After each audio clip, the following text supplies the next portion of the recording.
They say you can live with someone for years and never really know them. I didn't believe that until I had dinner with my husband and his other wife. Let me take you back 6 months when I still thought I was happily married.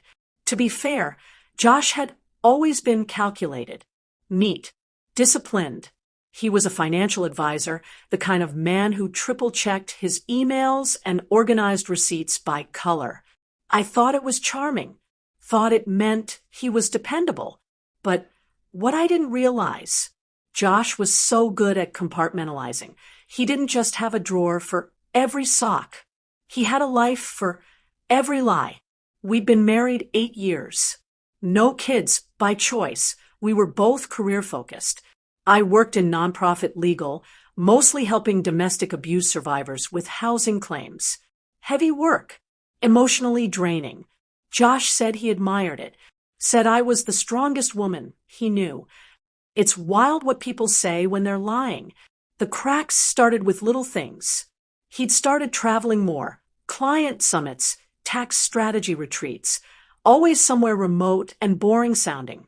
Duluth, Boise, Wichita. But every time he came back, something was off. He'd buy weird souvenirs, start using slang he never used before. Once he came home calling sneakers kicks.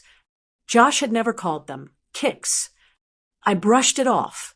We all change, right? He was just evolving. God, I was naive. It all came crashing down on a Wednesday.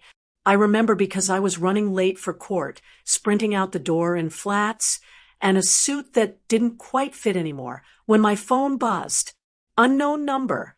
Subject: thought you should know. Inside was a photo of Josh at a birthday party, holding a little girl who looked exactly like him. And next to him, a woman, younger than me, wearing a ring I recognized because I picked it out 5 years ago. I thought it was a scam, some sick joke, until I looked at the metadata of the photo. It was taken 3 days ago. In Atlanta, Josh had said he was in Denver. I stood frozen in my kitchen, the kettle whistling behind me, my bag on the floor, and my whole life shifting quietly like an earthquake underground. When I finally confronted him, I didn't scream, didn't cry. I printed the photo and slid it across the table during dinner. He froze. His fork clinked against the plate. Then he said, "You don't understand. It's not what it looks like." I smiled. "Then please enlighten me." He tried to explain. Something about a past relationship that never really ended. Said the other woman, her name was Riley, had been going through a rough time, and he helped out more than he should have. 6 years of helping out. I asked. She needed support. "You bought her a house, Josh." His face went pale. That's when I knew. She didn't know about me either. Here's where most people leave. Call a lawyer. Torch some clothes. Move out. But I didn't do that. Not because I was weak. Because I knew I could make this hurt. I wanted every lie he ever told to collapse on top of him like a burning house. So I made a plan. And to pull it off, I had to meet her. The hardest part was how easy it was to find Riley. Josh had left a business card on the dresser with an address scribbled on the back. Probably forgot it when he swapped wallets. I drove there the next day. It was a quiet neighborhood, suburban, playgrounds, and mailboxes shaped like animals. Her house was cute, blue siding, wind chimes. She answered the door in yoga pants, holding a toddler on her hip. I told her my name was Andrea, said I was with a real estate firm looking for client feedback on recent home appraisals. She invited me in, offered coffee. Her daughter ran circles around the couch, singing a song about dinosaurs. And on the mantel, a photo of Josh, wearing the same shirt he'd worn to my cousin's wedding. Only this time, he was holding Riley's hand. Over the next 2 weeks, I visited twice more, always under different pretenses. She never suspected a thing. Why would she? To her, I was just a nice lady from the neighborhood. Until I sent her a message from a throwaway email. He's lying to both of us. If you want the truth, come to dinner this Sunday. 7 p.m., 342 Edgewater Lane. That was my address. I sent the same invite to Josh, told him I was making his favorite meal. That Sunday, I set the table for 4. 1 seat for me, 1 for Josh, 1 for Riley, and 1 for the fallout. At 6:58, Riley knocked on the door. She looked nervous, wore jeans and a soft blue sweater. I could tell she hadn't slept. I smiled. Come in. He's not here yet. She hesitated. Is this some kind of setup? Yes, I said, but not the kind you think. She sat down. I poured wine. And then, at 7:03, Josh walked in. He stopped dead in the doorway. Riley turned. Their eyes met, and the silence that followed, it was the most satisfying sound I'd ever heard. Josh stood frozen in the doorway like a guilty statue. His hand was still gripping the doorknob. His eyes darted from me to Riley, then back again, as if blinking fast enough might change what he was seeing. But nothing changed. He was looking at both of us. His 2 lives. In one room. At one table. Shut the door, I said calmly. Dinner's getting cold. He shut the door. But the heat rising in that room, oh, it was just getting started. Riley's face had gone slack with confusion. Her eyes, wide and wet, shifted from me to him, as if trying to make sense of a math problem that didn't add up. Wait, she said slowly. You know each other? I smiled politely. Yes, very well. In fact, Josh and I have been married for 8 years. Josh flinched. Actually flinched. Riley blinked. No, that's not possible. He said he was divorced 3 years ago. Josh opened his mouth. But I was faster. That's interesting, I said, because 3 years ago, he and I were in Italy celebrating our 5th anniversary. I still have the receipts. She turned to him, her voice sharp and low. You told me your ex cheated, that she left you. Josh swallowed hard. Riley, Don't. I cut in. Let her talk. Let her hear what you told her. The wine sat untouched. The roast chicken steamed gently in the center of the table. No one touched a bite. But the tension? We were all choking on it. You said you loved me, Riley whispered. You told me we'd build a future. You said. He said the same thing to me. I said gently, except I guess I was the boring wife. The stability. The beard for his guilt. Josh finally found his voice, strained and cracking like old wood. I didn't mean for it to happen like this. I let out a sharp laugh. Oh, of course not. Men, like you never mean for it. Lies just happen, right? They just grow like mold. You don't tend them, but somehow you end up with a second mortgage and a kid you never mentioned. Riley stiffened. Wait, he never told you about Ellie? Ellie, I repeated, turning to Josh. Is that her name? Lovely. How old is she now? 4. Josh dropped into the chair like a man defeated. His shoulders slumped. No words, just silence. Riley started crying softly, but not the delicate kind, not the mascara-running cinematic tears. No, these were guttural, shaking sobs, the sound of someone realizing they'd built a life on sand, and the tide was coming in fast. He met me at a grief group, she said through tears. My fiancé had died. I was broken. Josh helped me heal. Said he understood pain. I stared at him. This wasn't just cheating. This was calculated emotional predation. You're not just a liar, I said quietly. You're a parasite. Josh suddenly stood up, fast, panicked. This isn't fair, he snapped. You're both ganging up on me. You have no idea how hard this has been. How hard it's been. I snapped.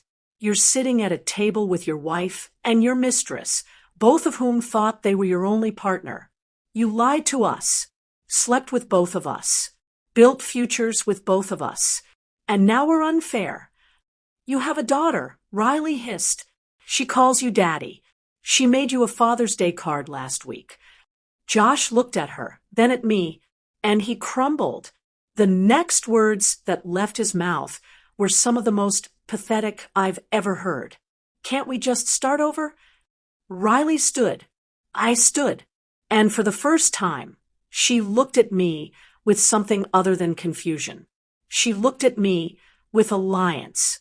I think, I said, turning to her, we deserve better than scraps. She nodded. We walked out together, left Josh sitting there, surrounded by a dinner he didn't deserve and a silence he finally couldn't control. The next day, Riley and I got coffee. No cameras, no drama, just two women comparing notes. We were different in every way. She liked country music. I liked jazz. She loved crafting. I couldn't sew a button, but we had one thing in common. We had both been fed the same brand of poison. Josh had told her I was manipulative, controlling, obsessed with career over family, that I'd cheated on him. He told me Riley was unstable, emotionally needy, always threatening to self-harm if he left. Classic narcissist move: isolate, control, distort reality. He said you had breakdowns. I said, he said you hit him. She replied. We laughed, not because it was funny, because it was so absurd we couldn't do anything else. It turned out Josh had been juggling his schedule with military precision. Monday through Thursday with Riley and Ellie in Atlanta. Friday through Sunday with me in Charleston. He kept 2 phones, 2 bank accounts, 2 wardrobes. He even kept separate colognes. Riley's place, warm, citrusy scent. Mine, woodsy spice. I remembered noticing that once, thought it was just a phase. But he wasn't changing. He was splitting. That night, I sat down and did what I do best. I built a case, not a legal one. I had no intention of dragging this through court. Not yet. But I did want to build a narrative. And if there's one thing cheaters hate, it's narratives they don't control. Riley was hesitant at first, but when I showed her the documents, the financials, the texts, the photos, something hardened in her eyes. You know what hurts the most? She said. Ellie's only ever known his last name. Then maybe, I said, it's time we make sure she knows the truth. By the end of the week, we had a plan. Riley would move in with a friend. I'd block his access to my accounts, file for divorce, and go no contact. But before we went nuclear, we gave him one last chance to come clean.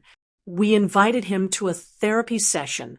Not real therapy, but we booked the office, hired a moderator, and asked him to work through the tension. He showed up smug, probably thought we were going to fight over him. He sat down. We handed him a folder. Inside were photos, screenshots, emails, and a letter written by Ellie's school counselor documenting Josh's absence at every parent meeting for the last year. He flipped through it, pale and sweating. And then Riley said, you can either walk out now and never see either of us again, or we take this entire folder to your company's ethics board, your licensing board, and every family court we can find. Josh didn't speak. He stood up, walked out, and we never heard from him again. But this story, it's just getting started, because revenge doesn't stop when the liar leaves. It starts when the truth spreads. And trust me, we were just warming up. After Josh walked out of that fake therapy session with his tail between his legs, part of me thought he'd disappear quietly. Maybe he'd do what cowards often do, slither into some new town with a new lie and wait for this whole mess to blow over. But Josh, he was too arrogant for that. The man had spent 6 years juggling 2 lives and still thought he was the victim. So when the HR department of his firm reached out to me, not because he confessed, but because they were concerned about an anonymous complaint, I knew it was time to stop being quiet. If he wouldn't confess, we'd make sure the world did it for him. Let me backtrack a bit. After our explosive therapy intervention, Riley and I went full-blown investigation mode. She worked in early education, so she knew how to find people fast, like dangerously fast. Within days, we had a spreadsheet mapping out his travel patterns, expense reports, and even photos from his Instagram he thought were private. Spoiler alert, nothing is ever private when you cheat for 6 years. One entry in particular stood out. A hotel charge in Charleston that overlapped with a business trip he claimed was in Oregon. But I recognized the date. It was the weekend of my birthday. He told me the conference was too important to miss, said he'd make it up to me. Meanwhile, he was at a Hilton just 3 miles away with Riley. I felt sick reading the receipt. He bought roses, chocolate-covered strawberries, a couple's massage. The worst part, he used my credit card. That was the moment I stopped thinking like a betrayed wife and started thinking like an avenging storm. I sent the whole file, time-stamped photos, emails, receipts, even screenshots of overlapping phone call logs, to his employer. Not anonymously. I signed my name. Because men like Josh count on women being too humiliated to speak up. But humiliation wasn't my prison. It was my cannonball. I didn't care what they thought of me. I cared that they knew exactly who he really was. 2 days later, Josh was suspended pending investigation. He called me in a panic, like somehow he was shocked actions had consequences. "You're ruining my life," he shouted over voicemail. I didn't respond. I was too busy helping Riley draft a custody petition for full guardianship of Ellie. Yes, custody, because as it turned out, Josh wasn't even listed on Ellie's birth certificate. That was intentional. He wanted to avoid complications in case the divorce got messy. Except we were never divorced. Riley met with a lawyer. I paid her retainer fee. She cried when I offered. "Why are you helping me?" she asked. "You don't owe me anything." But that's the thing. We weren't helping each other out of pity. We were helping each other because we were the only ones who knew what it felt like to be collateral in someone else's double life. Meanwhile, I posted my story anonymously on a popular forum. Reddit, of course. But not just any subreddit. r/pro-revenge. Title: My husband had a second family for 6 years, so I invited them to dinner. It blew up. Within 24 hours, it had 50K upvotes. By the end of the week, people were speculating about Josh's identity. He was trending on 2 legal gossip pages. A Twitter thread with 1.2 million views called him Finance Bro Frankenstein. Someone even found his LinkedIn. By the following Monday, Josh was fired. Official reason? Ethical misconduct. Unofficially? PR nightmare. But that wasn't the best part. The best part came when Riley received a message from one of Josh's former clients. Apparently, Josh had advised a widow to move her retirement savings into a high-risk account, and then stopped responding to her emails when it tanked. She'd been trying to report him for months. We connected her with Riley's lawyer. And just like that, Josh was looking down the barrel of a financial malpractice investigation. I wish I could say I felt triumphant, that I popped champagne and danced in the kitchen. But honestly, it was quieter than that. I just sat there, in my little living room, with the curtains open and the breeze coming in. And for the first time in months, I didn't feel like I was drowning. Josh tried to smear me, of course. He sent messages to my workplace, accusing me of libel, emotional manipulation, and public defamation. My boss called me into her office. I was terrified, but instead of a reprimand, she hugged me. Turns out, she'd been cheated on, too. Men like that, she said, Count on women cleaning up their mess. You burned his house down instead. Good for you. I cried in the bathroom for 10 minutes after that, not out of sadness, out of release. Meanwhile, Riley's custody case was going shockingly smooth. With the documentation we had, financial instability, proven deceit, and Josh's ongoing investigation, the judge granted her emergency temporary custody pending full evaluation. Josh wouldn't be seeing Ellie for a long, long time, if ever. And she started calling Riley's best friend Uncle Marcus. He's a good man, single, gentle, patient, nothing like the man who lied about loving her. But here's the thing that really made it all come full circle. One day, a month after everything broke, I received a handwritten letter in the mail. No return address. Inside was a photo. It was the same photo Riley had sent me on that first day, Josh holding Ellie at a birthday party. Except this time, there was a big red X scratched over his face. No note, no signature, just the photo. I hung it inside my closet, not out of spite, out of remembrance. Because when people ask me how I survived betrayal, I don't tell them about the Reddit thread or the firing or the lawyer. I tell them I survived because the truth doesn't need to shout. It just needs to stand long enough for the lies to rot and fall away. And that's what we did. We stood, and the storm passed. You'd think after being exposed, fired, humiliated online, and legally cornered, a man like Josh would just vanish. But narcissists don't disappear quietly. They regroup, they reframe, they wait, and then they try to rewrite the narrative. 2 months after he lost everything, Josh crawled out of whatever self-pity hole he'd been hiding in and tried to spin it all into a redemption arc. It started with a package, a simple manila envelope slid under my door one Saturday morning. No return address, no stamp. Inside, a letter, written in Josh's tidy, pretentious cursive. Marissa, I've had time to reflect. I know I made mistakes. I just want the chance to be heard. If you could find it in your heart to meet me for coffee one last time. No pressure, no tricks, just honesty. Honesty. From him. I almost laughed out loud, but what really got me wasn't the message. It was what was taped to the letter. A Polaroid photo of the three of us, me, him, and Riley, taken at that awful dinner. Someone had snapped it without my knowledge.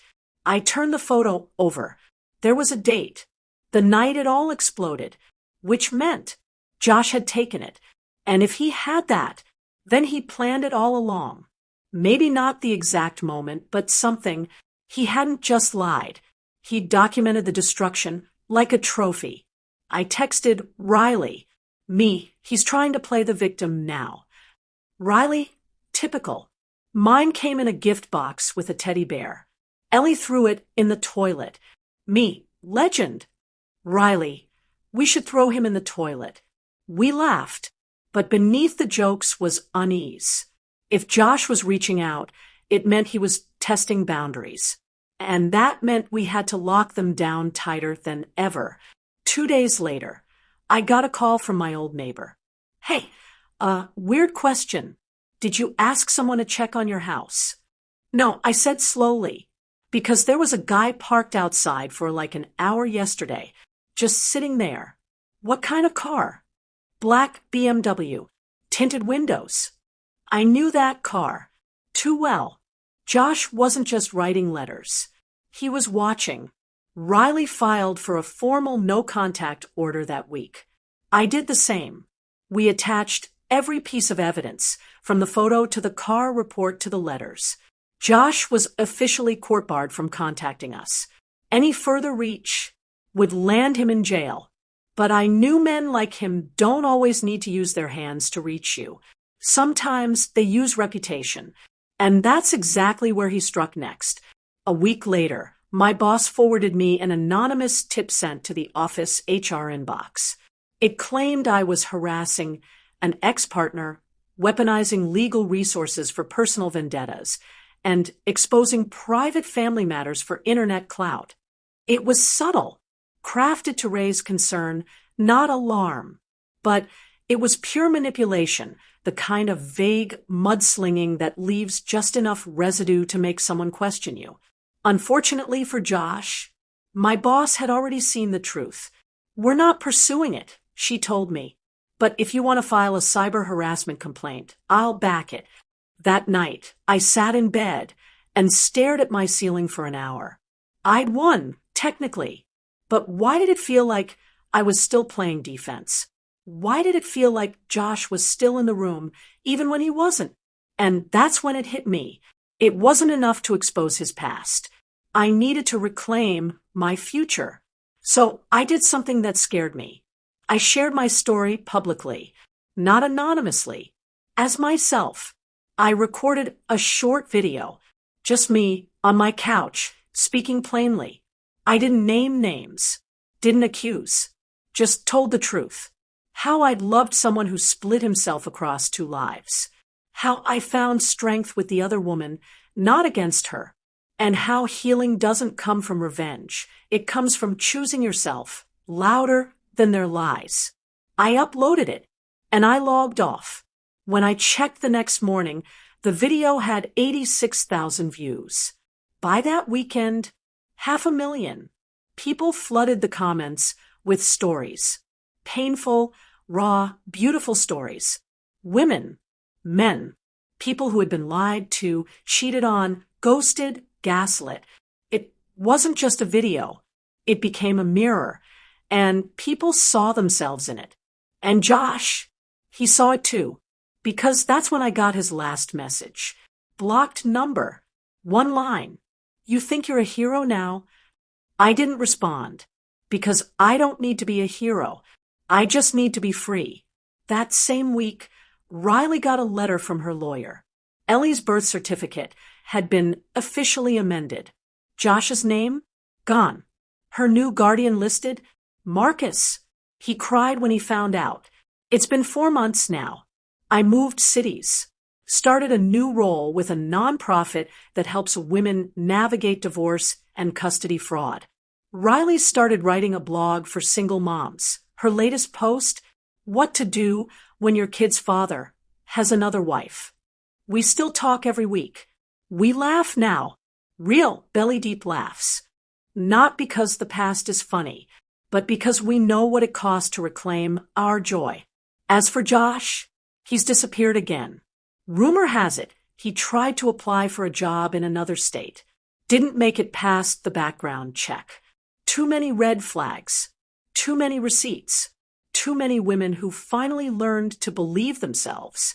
6 months after Josh was erased from our lives, from Ellie's birth certificate, from my bank accounts, and from Riley's custody arrangements, I thought we were done. The public fallout was over. The legal walls were up. The bridges were burnt. And then an envelope showed up at my new apartment. Different handwriting this time. Not Josh's.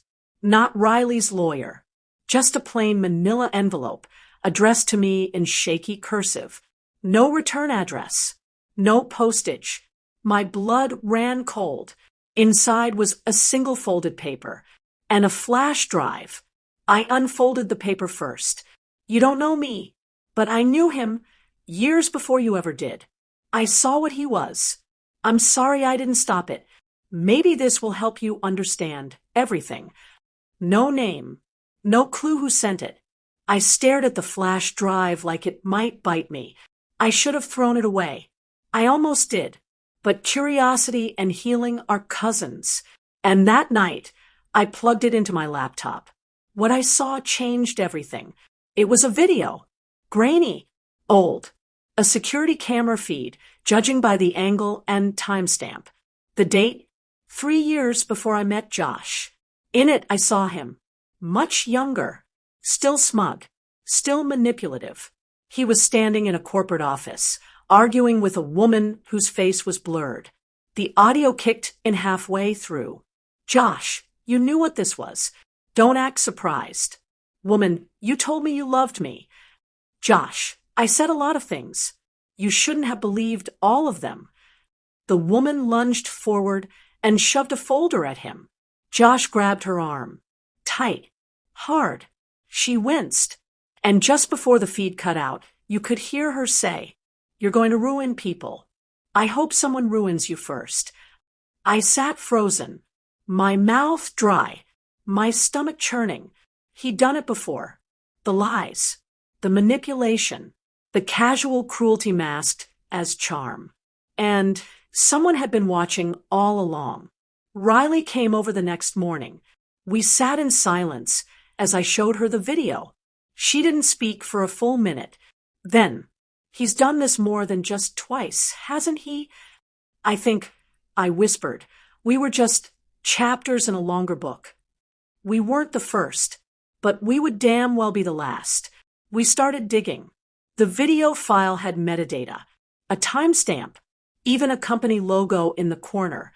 It took some Reddit sleuthing, a burner email, and one very helpful XIT guy, but we tracked it to a finance firm in New Jersey. Josh had worked there under a different name, Jonathan Marsh. His real name. Apparently, Josh Ellis was his middle name combo. We'd married under a pseudonym. My heart dropped. If that marriage wasn't even legal, what else had been a lie? Riley and I took the info to a lawyer. She ran a background check, so thorough it should have cracked the earth open. What she found: Jonathan, had 3 prior restraining orders, 2 under sealed family court filings, 1 still pending, and 1 very disturbing case buried in medical records. A woman, hospitalized after a fall during a fight. Nothing was ever proven. No charges stuck. But the pattern? Crystal clear. I couldn't sleep that night. It wasn't the betrayal anymore. It was the horror. The idea that if I'd stayed just a few more months, if I hadn't swapped phone chargers and seen that one photo on his lock screen, if Riley had taken him back, he could have broken more than our trust. He could have broken us. I recorded everything. I didn't go public again, but I made sure it was all documented, filed, dated, encrypted. If he ever resurfaced, we'd be ready. Riley called it our insurance plan. I called it a memorial, not to him, to us, to what we survived. And then something beautiful happened. Riley met someone, for real this time. Marcus, her longtime friend, the Uncle Marcus from before, finally told her how he felt. They'd been dancing around it for years, too scared to ruin the friendship. But sometimes surviving a hurricane helps you recognize a good roof. He didn't sweep her off her feet. He helped her stand taller on them.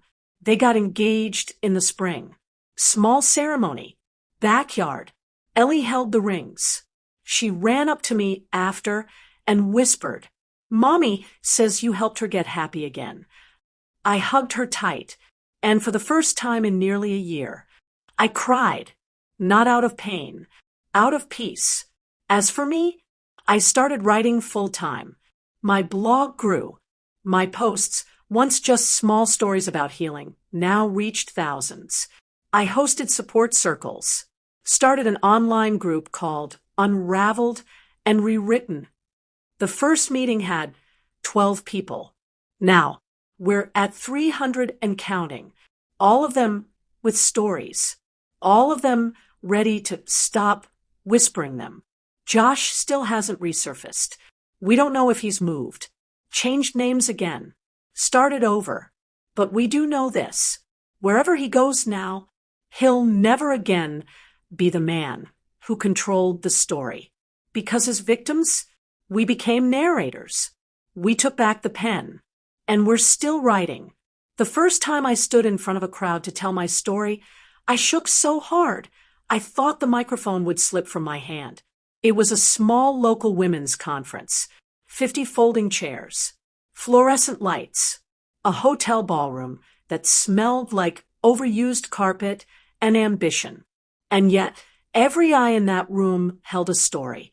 Some looked like mine, some didn't, but we all shared the same ache, the ache of trusting someone who didn't just lie, but lived a lie. I told them everything.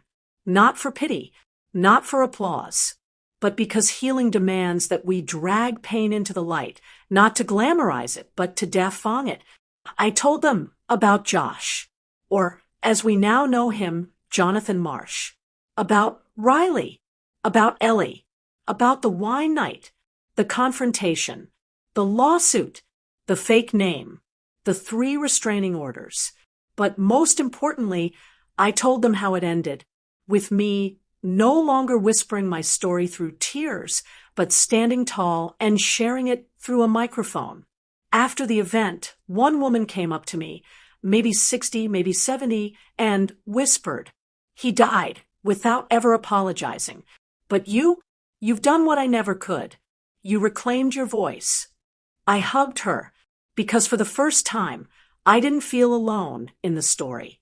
I felt part of something much bigger, a collective, rising voice that refuses to be shamed into silence. 6 months after that, I published a memoir, The Other Wife, What I Learned When I Invited Her to Dinner. It wasn't a revenge story. It was a resurrection story, an unburying of the self. It trended on Kindle for 2 weeks, but the messages that poured in meant more than the numbers ever could. Messages like, "You put words to what I couldn't explain to my therapist. I read this with my teenage daughter, so she'd never second-guess her gut. Thank you for making me feel seen." I still get letters sometimes from people who knew Josh under different names, people from high school, from college. One woman from a seminar in Thailand who swore she dated him when he said he was a divorced tech entrepreneur. Same lies, different flavor. Apparently, even in ruin, Josh couldn't resist spinning a new version of himself. But now, people were watching. We built a wall of names, a silent warning system, not to harass, not to cancel, to protect. Riley and Marcus got married last fall. Ellie wore a yellow dress and made a toast with apple juice. I sat in the front row when the officiant said, "Who gives this woman away?" Ellie raised her hand and yelled, "Me. She's mine." The whole room melted. So did I. After the wedding, Marcus pulled me aside. He handed me a small box, wooden, hand-carved. Inside was a delicate bracelet, engraved with 4 simple words. "You saved us both." I couldn't speak, because I realized something then. This wasn't just about Riley and me surviving the same man. It was about rewriting the narrative that women have to hate each other to heal from betrayal. We didn't destroy each other. We rebuilt with each other. One last thing happened before I let the story settle. A reporter, one of those digital culture journalists, reached out. They'd pieced together enough public breadcrumbs to connect Josh's aliases across several platforms. They wanted to run a story, not just a takedown, she said, but a pattern piece, a cautionary tale. She offered to blur names, to anonymize everything. I told her, don't, because secrecy protects abusers. But sunlight burns their lies. The article went viral. Josh's photos, his alternate names, the timeline, the women, the confirmed lawsuits. It wasn't gossip. It was truth. Cited, documented, public. And when people Googled his name after that, they didn't see a polished LinkedIn bio. They saw the wreckage he left. I don't know where he is now. Maybe hiding. Maybe plotting his next mask. But it doesn't matter anymore. Because for the first time since that cursed dinner, I'm not waiting for the next twist. I'm not looking over my shoulder. I'm not drafting the next defense. I'm living. I go on hikes now. I travel. Alone, sometimes not because I have something to prove, but because solitude no longer scares me. I walk through art museums and listen to entire albums on the train without checking my phone once. I breathe. Fully. Deeply. Unapologetically. Some nights, when the air's just right and the world feels still, I light a candle and read the letter he once sent, the one where he asked to be heard. And I laugh, not because it's funny, but because I realize the one thing men like Josh fear most. Not exposure, not punishment, but irrelevance. He doesn't get the final word.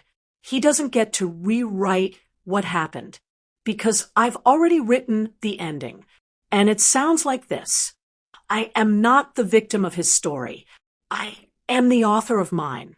And it ends not in pain, not in revenge, but in power,